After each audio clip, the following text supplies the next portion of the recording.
Welcome to episode 3 of Inside Front Row. I'm Heather DeBow, and today we will talk to the driver of the number 38 Ford F-150, Layne Riggs, about his rookie season so far here in the NASCAR Craftsman Truck Series.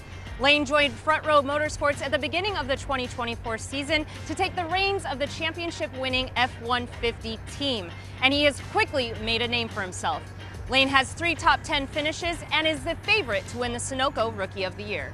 And joining me now is the driver of the number 38, Layne Riggs. And Layne, it's good to see you today. You want to do a little walk and talk with me? Yeah, let's do it. Let's walk. Let's go. So you started racing late models when you were 12 years old. Now you've made that transition into the truck series. What has that been like for you?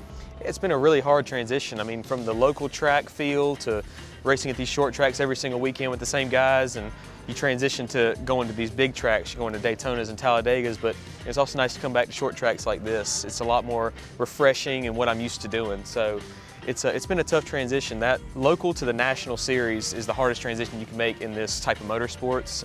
But I feel like we're taking it on well. It's been tough. I've had a lot of learning curves. I've stumped my toe a couple times, but I'm definitely getting the hang of it. I would say those vehicles are quite different, those race cars, between a late model and a truck. So can you describe some of maybe how it feels different? The biggest things is the aero dependency of the trucks and the tires. Running on radial tires is a lot different. The feel, the slip levels, and just the way that you have to manage them is a lot different than the bias ply, which is what I'm used to. But also, talking about the air dependency, we're cutting such a big hole in the air. You go to these big tracks like Pocono and Daytona, Talladega. I mean, the drafts and runs you get are massive, and there's nothing else like it. I mean, the Cup or Xfinity cars even have the same kind of runs and drafts. So right along with it, when you have that much draft, you have that much more dirty air. So it's all about truck placement, and that's been really hard for me to learn. It doesn't come natural. I'm used to the short tracks. You can just run in the corner right behind somebody and you're fine. Here, if you go in the corner behind somebody, you're going to either be falling back or you need to switch lanes. So it's been really tough to transition that mindset. But the guys around me, people at Front Row, they've done a really good job to help me learn and transition.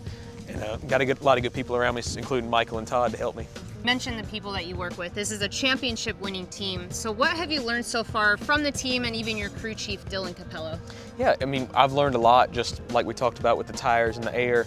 But at the same time, it's been a learning experience for both of us. I'm a rookie driver, he's a rookie crew chief, and everybody that's on our team is in a position and ranking that they've never been before. I have a new car chief, he's never been a car chief, new mechanic, new interior people, new truck driver. I mean, it's basically a new race team. After last year, a lot of it got separated, and some of the older people went their separate ways, and it's pretty much basically a new team.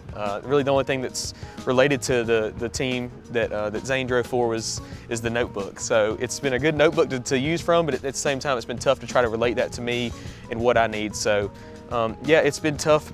We're all greenhorns, we're all new, we're all rookies, we're all trying to figure it out together. But I think we've conquered pretty well so far.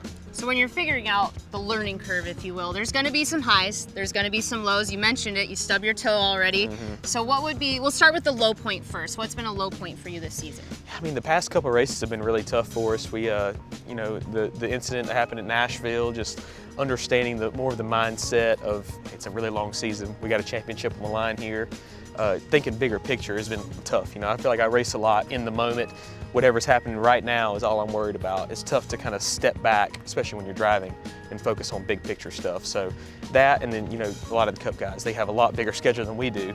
They've been able to help me with that a lot. So that, and then also we had an accident in practice and wrecked our primary truck. I messed up and hit a slick spot and was just trying too hard. So like I said, it's all about perspective. It's all about putting it into perspective and figuring out when to fight and when to kind of step back a minute. Well, the good news is you can learn from those mistakes, but let's now go to a positive. What's been a high point for you this season?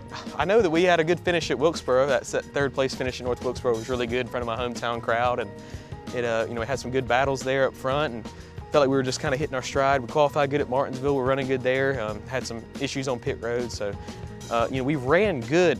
Most of these races we've gone to, we've had speed, which is sometimes the hardest part to do. Now it's just all about putting it together and having one solid day start to finish. Add the speed in there, you'll be in victory lane. Thanks to Layne Riggs for joining us on today's episode, and we'll see you all next time as we hit the Irish Hills at Michigan Speedway.